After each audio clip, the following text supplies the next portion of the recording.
And back here live, KKTC True Country 99.9 in New Mexico out there in Taos. And, of course, up into Colorado and our friends at hightidecountry.net. And we got special guest co-host and 2024 CMA Ontario Female Vocalist of the Year, Elise Saunders, joining us here too as well. And Dzaki joining us. We're supposed to be about 20 minutes ago, but we've all lost track of time here.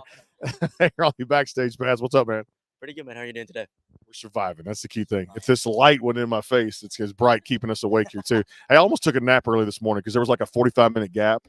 But like Ken walks by from next door and I'm going, he goes, wake up. I'm like, well, yeah, okay. Yeah, we got a full day of this, which is day 3. What's coming up this week for you and stages, performances, things like that, meet and greets? Yeah, so today I just played at the Spotlight stage and then had a meet and greet afterwards. But tomorrow is my last meet and greet for the week and I'm done. But I've been doing this since yesterday and then I got into town, I want to say Sunday morning. And it's just been meetings, studio time, everything. So been a busy week. I'm ready to go home. Yeah, congratulations, though. That's amazing. And the single is Me, God, and You. Tell us about the single and how that's all going and the inspiration behind it. Yeah, I think the overall inspiration for it all. So it's kind of like me, God, in the bottle. And I know there's been moments in my life where I had to choose between the bottle or God. And eventually now, like, chose the right decision with God and all that, of course. But, of course, when you're younger, you kind of have those moments where, hey, what do I do? And you kind of settle for less, really, for the most part. But it was kind of one of those songs I could just have fun and dance to. Especially back home in New Mexico, we'd go up to El Paso, Texas, and go dancing out there. So we wanted a song for that, really, most part. Mm-hmm. And that actually brings me to another question, too, is because you've lived in Nashville before, too. And how do you feel like your sound of country music has been influenced by growing up in New Mexico? And you're living in New Mexico right now. And what's the difference between the sounds? So it's very different, especially since, like, growing up as a kid, you listen to artists such as, like, Freddie Fender, Marty Robbins, and such. And I remember moving to Nashville last year, and I was like, okay, I'm excited. Let's do this. Get to work. Let's write songs the best I can. But I came into that problem where when I wanted to write the music I wanted to write, no one was writing it. So ultimately, I found the writers I really enjoyed, decided to move back home, and then now we're doing a lot of Zoom rides and such, and I have that nice life balance of going and play shows here on the weekends, still go home, ride horses, do whatever I want to do, and then rinse and repeat every single week. Living the dream. Yeah, so it's been fun. I get to live the life and stay authentic to myself is my biggest thing I want to do. Like that too. Riding horses. And let me tell you, I love horseback riding. So this is a good thing. I'm not very good at it, but I try my best to do what I can too at the same time. That's your escape. I mean, is that like the relaxing thing just to get out there amongst nature? Yes, honestly, yeah. Like I'm a big hunter. I love hunting. So for those who don't know, if you go to New Mexico, we have some of the best hunts ever. Like some of the best hunting ever. If you oryx, elk, antelope, everything you want. So my fridge is stocked up. I haven't made a dent in it, and I've not made a dent in it. But it's been nice just being with nature and such, and being here in Nashville. I loved it. Don't get me wrong, but there's moments where I was like, I need to get out of my apartment and do something. And ultimately, I ended up driving an hour to like Mount Juliet or go to Clarksville or something just to get some peace of mind. So back home in New Mexico it was for me.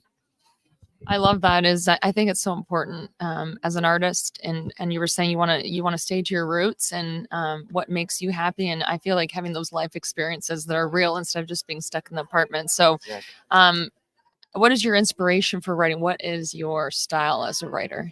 So I definitely consider myself as a neo-traditionalist itself, but I do miss. I mean, when I think about country music, especially from the music that I grew up listening to, it was a lot of ballads, a lot of sad songs.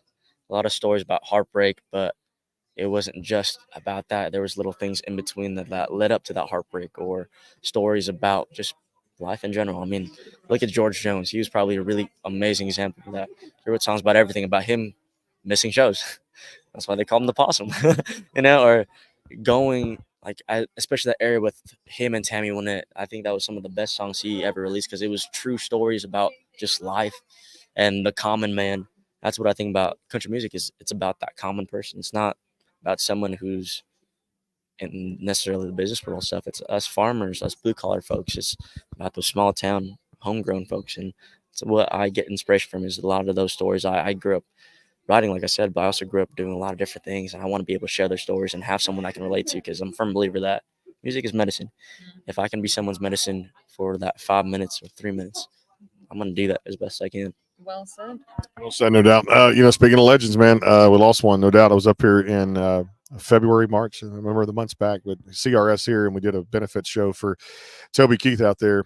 Childhood cancer, raised money for OK Kids Corral, which was amazing out there too. I mean, the packed house, and hopefully do it again next year too during the time. But losing a legend like that, and I'm sure all over radio you hear songs impacting 30 number one hits or so. And he did more than just, like I said, sing shows and play concerts. He was great for younger artists with Show Dog Records when it was around. And some of my best friends, I'm out running into Big Vinny here yesterday with Trailer Choir, Flynnville Train, and all the great artists, Crystal Hoyt Butter, that were part of that too. Talk about the impact just he made for you as an artist, maybe shape it for you. And then another probably inspiration, what you at least said. And looking back, just overall what he meant for country music. We lost a legend, but the songs will live on. Yeah, I mean, growing up, Toby Keith actually played a really vital role in my life. My dad was in the military, and then ultimately, when I was in college, I was on a path for a commission through the United States Air Force. So I was on a full ride scholarship and everything. And Toby Keith really meant a lot to me. I mean, I remember going up to Oklahoma City, and all the music we listened to was all the Toby Keith stuff. But I think the reason why we lost such a big legend is because he truly was such a big patriotic person for this country. Not necessarily just loved music, but he loved America as a whole. You know, he didn't care if you were this or that. It was just, let's do this, let's get it right, let's get it done. And his music is gonna stand out forever. I know that my kids are gonna be listening to it, and he's gonna be one of those legends that you'll always remember no matter what. And definitely lost an amazing soul, but what can you do at this point, you know? So just listen to the radio. That's what you can do, right? Yeah, listen to the radio. And what are some of your favorite highlights that have happened for you and your career over the past year?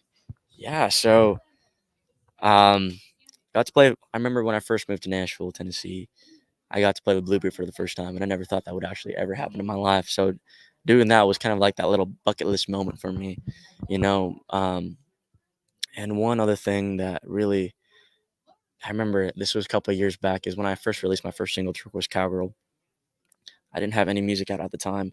We played a show in Tuba City, Arizona, and I remember that song started playing, and sorry, not Tuba City, Window Rock, Arizona. I'm mixing the two cities up. They're both on a Navajo Nation, but Window Rock, Arizona, started playing the song, and it was just through TikTok videos, but everyone was just singing along, the whole entire crowd. It was super loud. I was like, the song's not even out yet, and you guys are singing it.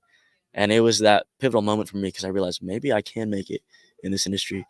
And I love the Navajo Nation. I go there a lot as much as I can because they really are kind of like that core of my fan base where I learned a lot about myself and about what kind of music I wanted to do, really.